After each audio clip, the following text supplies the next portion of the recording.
Hey guys, welcome back to the channel. It's Valerie here. If you are new, don't forget to like, subscribe, and leave a comment. So today I'll be reacting to a story about DDG's all-white party on Sloan. Let's go straight into the video.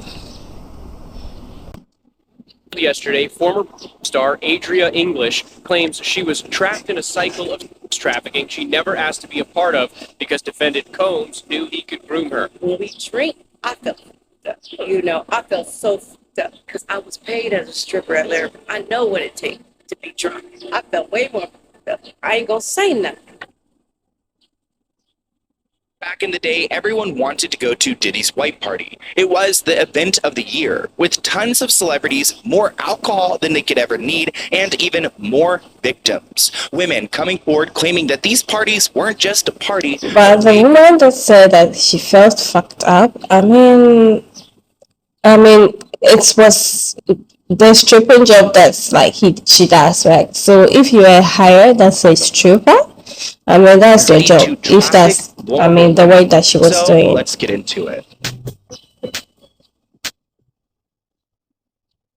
Diddy has always been known for his big white parties where a bunch of celebrities show out. But now we're learning the truth about what happened at these disturbing parties. An adult star has come forward and claimed that they were trafficked at one of Diddy's parties. They were trafficked? Under a federal investigation for human trafficking, so this isn't a great look for him. It's like another one to add to the list. In a lawsuit filed in New York, a former adult film star, Adria English, claimed that the rapper and CEO of Bad Boy Entertainment forced her into prostitution and sex with guests at his annual white party. So at these parties, I guess he would force these people, like Adria English, to go and hook up with these celebrities. Now, Adria claims this happened between the years 2006 through 2009 and happened both in the Hamptons and in Miami. She was, quote, made to engage in illicit narcotics and alcohol use while employed by Diddy. In a lawsuit filed yesterday, former so Adria illegal. English claims she was trapped in a cycle of sex trafficking she never asked to be a part of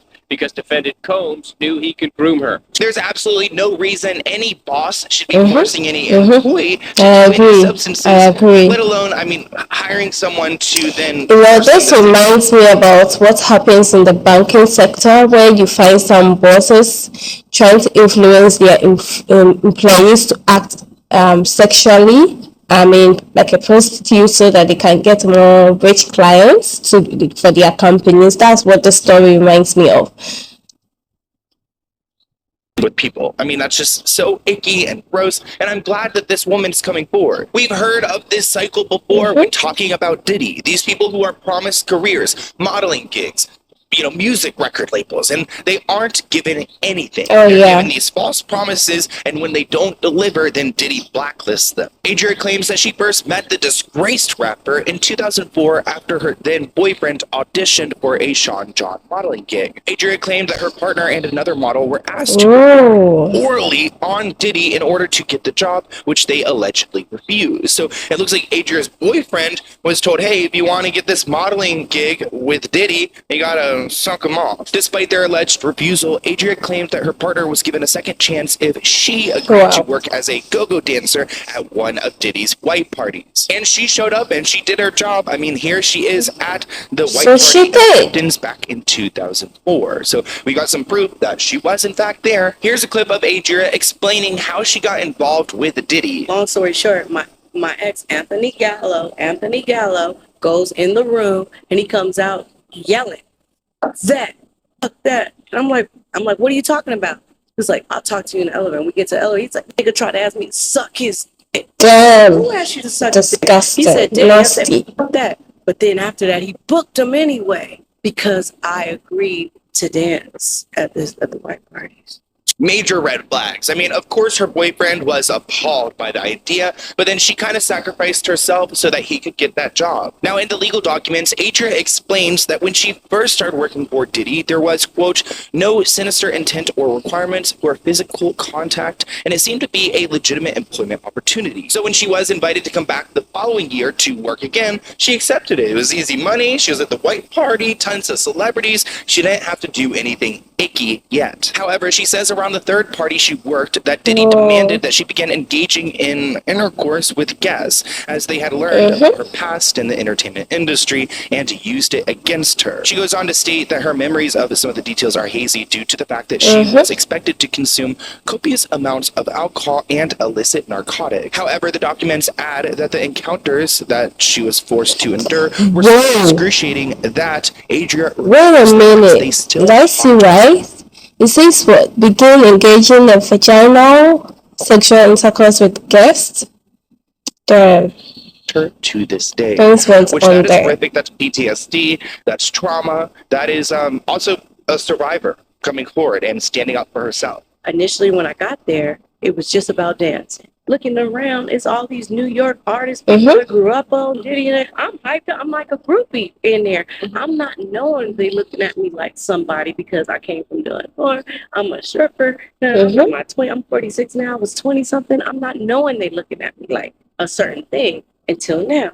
Diddy had 3 different stages set up in his mansion. So it's a stage right here, but in his house, not a big ass stage, but just elevated. He wanted us to be. It's 3 of us. So yeah, Tamiko right here, me right here, me right here. Our job was to dance for 45 minutes, and it was literally our job to get off the stage and go. Whoa. When we There was drink, something in the drink. You know, I felt so. There was fucked up because something in the I ain't a drink. stripper out there. I know what it takes. There was something in the I felt drink. way more fucked up. I ain't gonna say nothing. I really like how Adria reflects on those moments because she realizes that, she's now in her 40s. So she, as an adult, she has that hindsight bias that she can look around and see, like, when there is a 20-something-year-old girl who's being taken advantage of in a vulnerable position. But, of course, when she was that young girl, she didn't know. She's around exciting people, big stars. She's drinking.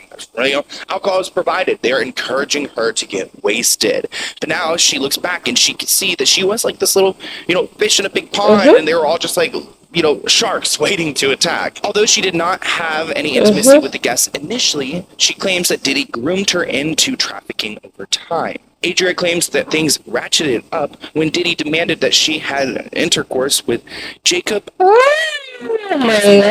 Jacob, the jeweler. Oh no. According to the lawsuit filed by her attorneys, she had forced intercourse with him. Whoa. Paid an additional $1,000 on top of what she normally got. So I guess she got a little tip from him for being forced into doing those things. Again, PTSD and trauma associated with it. Let's take a look at who this Jacob guy is, because I find it fascinating that the lawsuit lists his name with a V at the end, but then on social media we see it with the O. And now that I see this guy, I totally recognize him with celebrities on the gig, selling the jewelry. He probably has a ton of money. So a little $1,000 tip throwing to this, young girl isn't much to him. But Adria, she felt violated. She felt like she was attacked because this man had forced himself onto her. And even looking at this picture, I mean, You can see that like she was under the influence. That Adria claims she took after the alleged assault while still at the party. She claims that Diddy himself personally congratulated her for doing this with Jacob as directed. That means Diddy could have got his share from this, because him stating that his job was done, Adria goes on to share that she's been assaulted by several other people at these parties, but she only listed Jacob in the lawsuit. So I don't know who these other people are. Maybe she's nervous. Maybe they're not reputable enough, but I'm sure the names will have to come out. Adria is also suing Tamika, who we heard her bring up Tamika while describing the party. It sounded like Tamika was one of the dancers. And it sounds like this woman, Tamika, was kind of like the Ghislaine Maxwell to the Epstein or Diddy. So she was the one facilitating all of this. Adria claimed that she worked for Diddy under the impression that he would help her music career, which seems to be a theme. I don't know why upcoming musicians, upcoming actors, artists, fall for a whole lot of shit. The fact that people know that, this is what I need. They try to use your needs to get what they want, and at the end of the day, they wouldn't even help you or anything.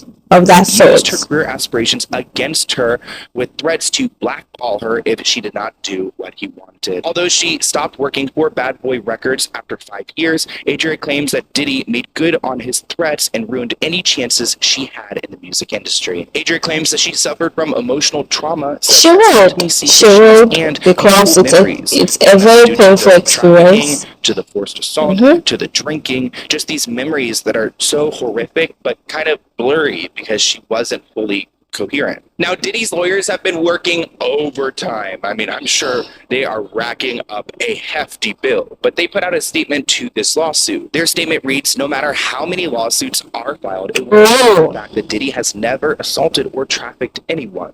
We live in a world where Mm-hmm. anyone can file a lawsuit for any reason and without any proof. You Fortunately, see, fair and impartial this is the issue. This is the issue. The issue is that all these people are saying all these things verbally, but there's no vivid evidence to trap this guy.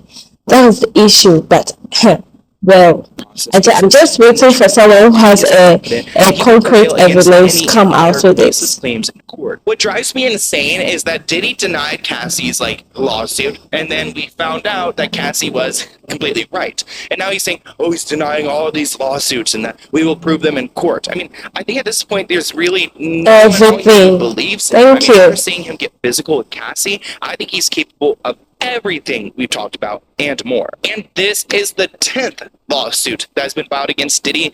So unless he settles with all of them, then we will figure it out in court. And if he prevails, then I guess he's on the right side. And this was the most orchestrated, manipulated attack ever in the industry. Or if he is this monster, who in my opinion, I believe he is.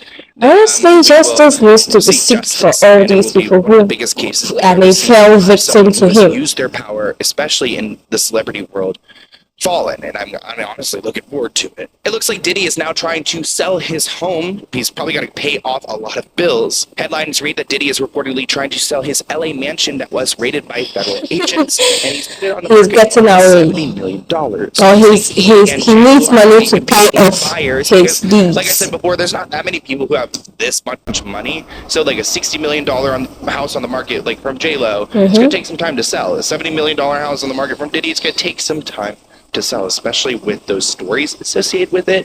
I mean, I feel like it would be haunted. Keep in mind that there were raids happening at this house this year in March, so I can't imagine someone wanting to buy a house that was just raided. But maybe it would be a good sign because all of the bad things have been taken out of there, all of the illegal things.